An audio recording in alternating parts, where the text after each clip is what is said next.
Hi, I'm going to give you my opinion about what's going on in Israel in regards to the recent attack by Hamas.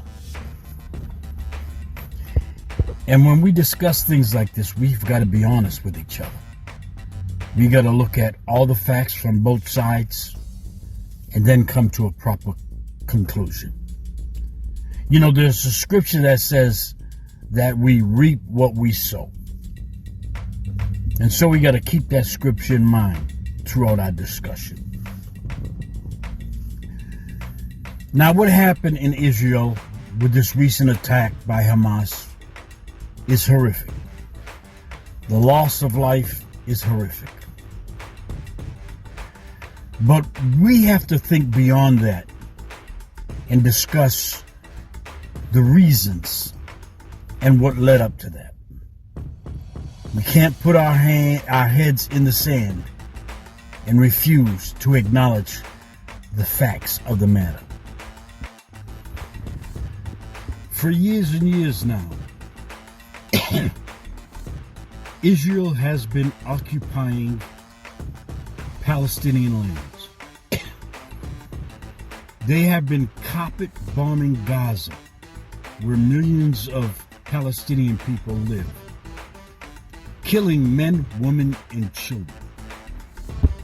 Israel has been bulldozing the homes of Palestinians, putting up walls that wall off the Palestinians, denying that the Palestinians get necessary supplies that are needed for everyday life, even medications, preventing medications at times from getting into Gaza for the people. Now, this has been going on for quite some time, and so we must be honest. The Israelis are occupying Palestinian lands and pushing the Palestinians, as it were, into the sea. And as a result, the Palestinian people have been suffering at a rate that is not seen in many places on this planet today.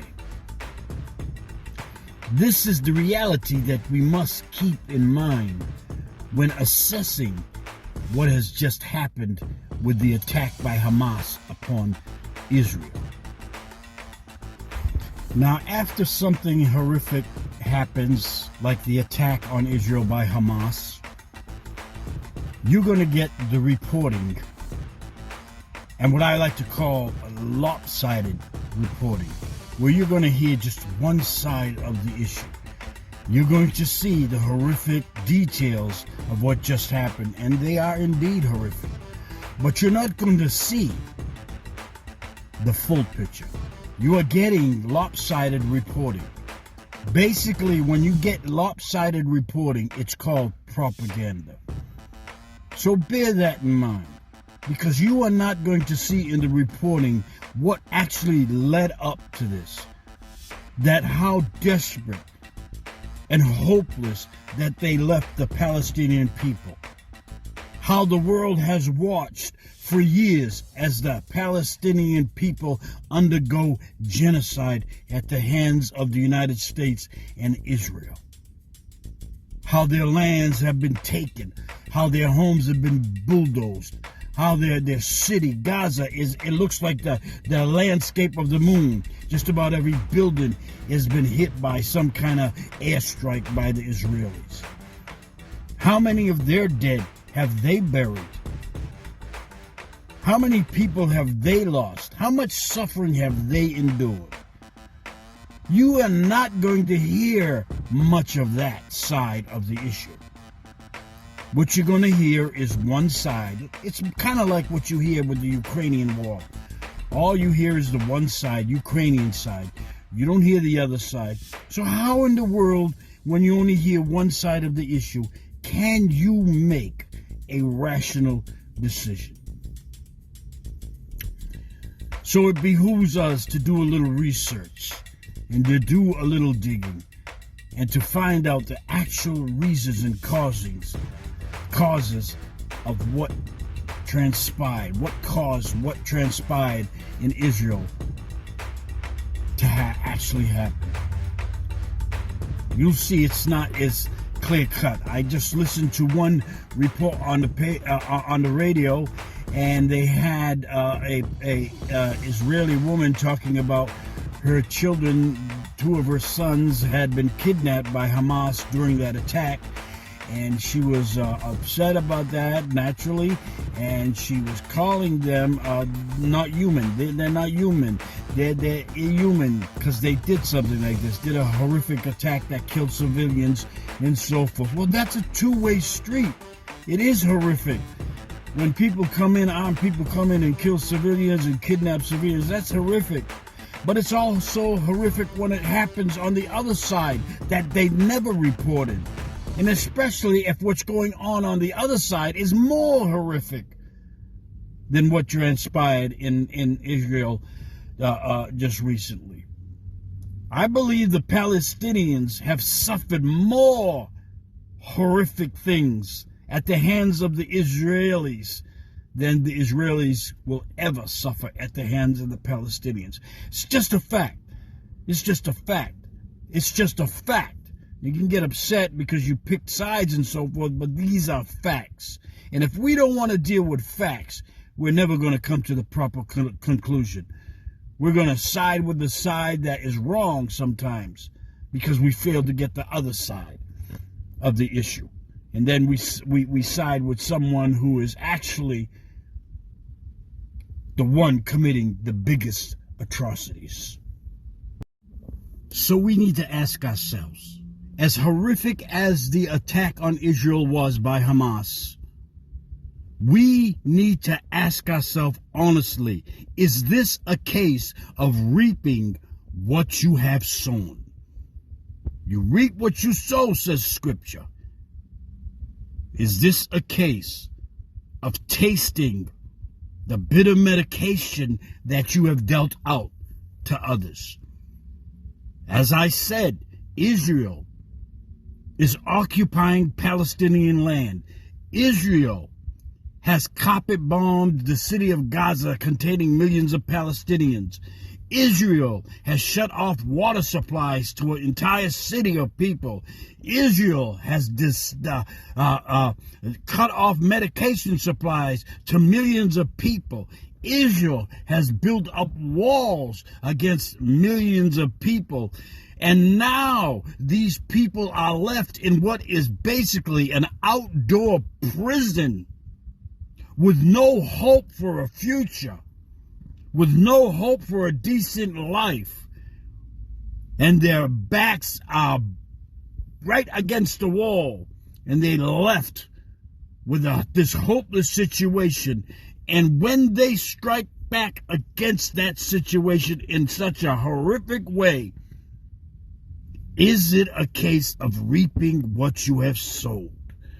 Is this a case? Now, some of you are Christians and claim Scripture. Now, you need to be honest when you assess this situation. How badly have the Palestinian people been treated? Be honest as the world sat back and watched. Israel has created an apartheid state, which the whole world recognizes that a state like that designates a certain people as being not worthy of rights, human rights, and other group of people as being more worthy and being more beneficial and more important than other people. The world has recognized that is wrong. But this is exactly what the Israelis have set up against the Palestinian people. So you got to be honest. I know a lot of you are tied up in this emotionally and religiously, so you are beyond the point of reason. But let's all hope that somehow the killing and the fighting can end for both sides. Somehow there can be peace between the both warring sides.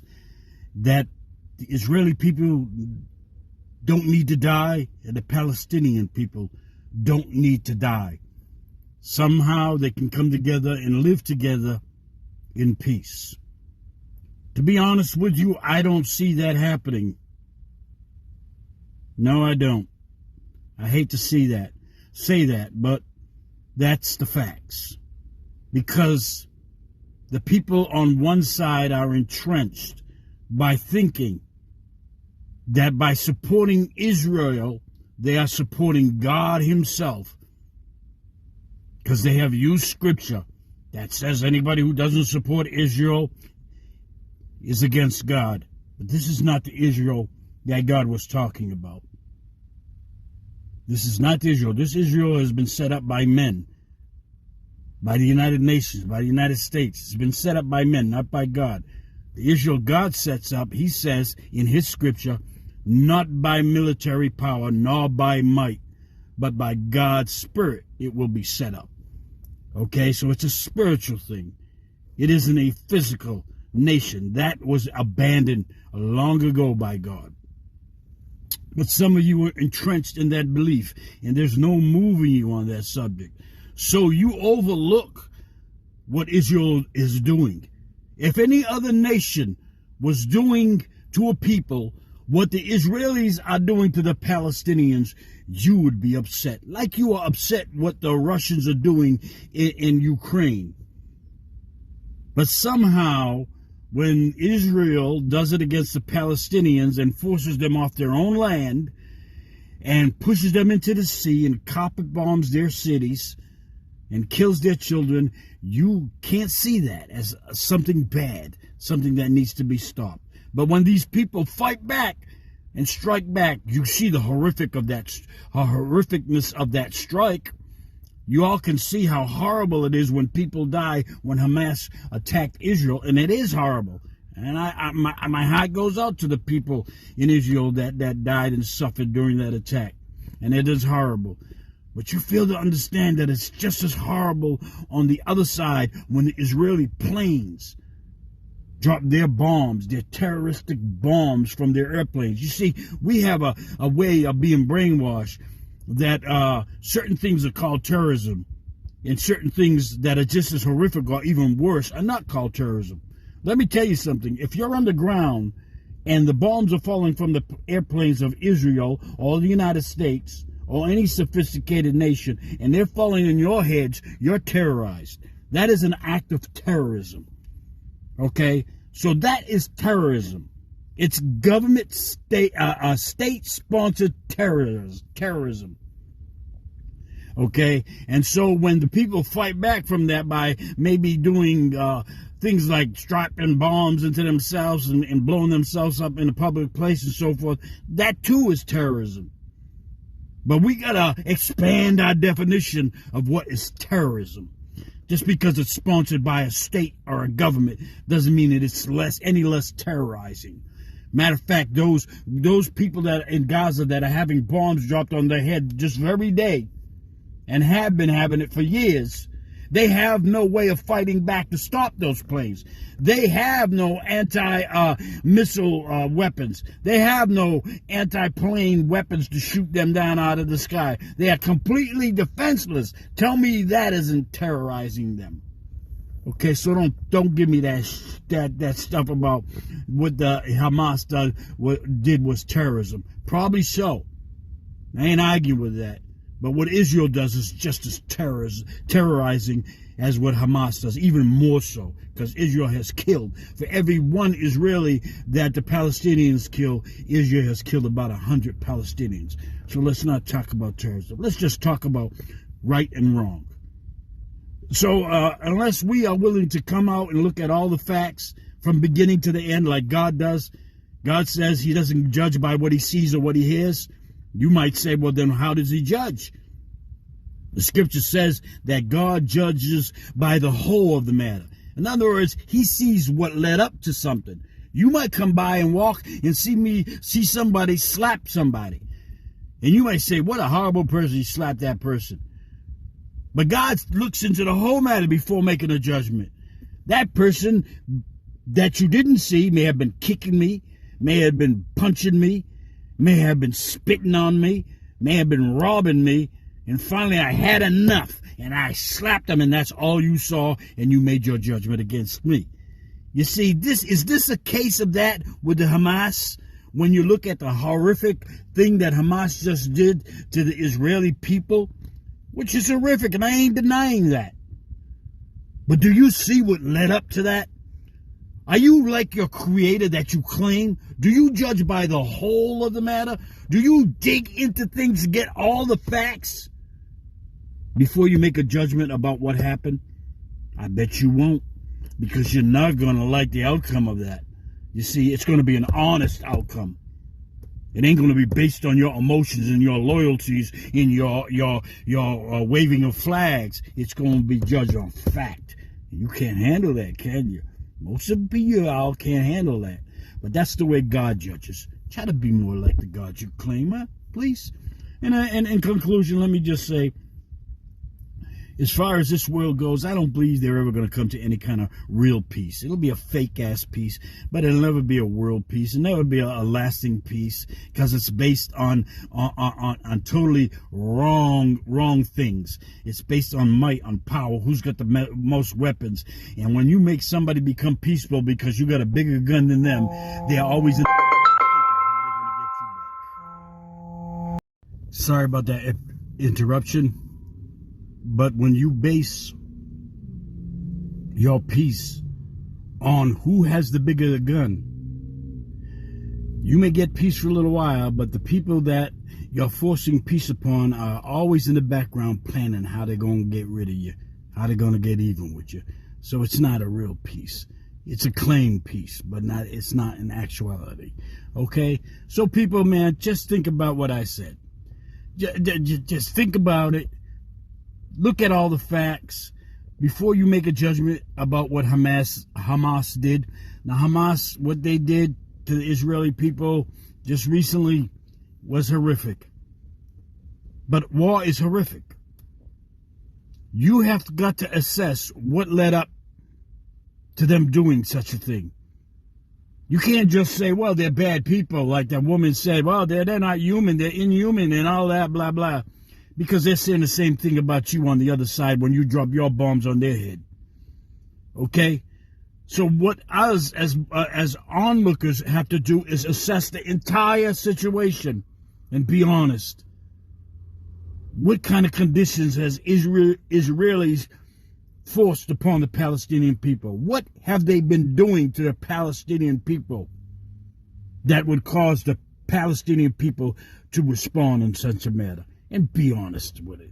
Look at the whole matter like your creator does. Don't claim your creator if you're not going to act like him. Okay? And the creator in his scripture says, God does not judge by what he sees or what he hears.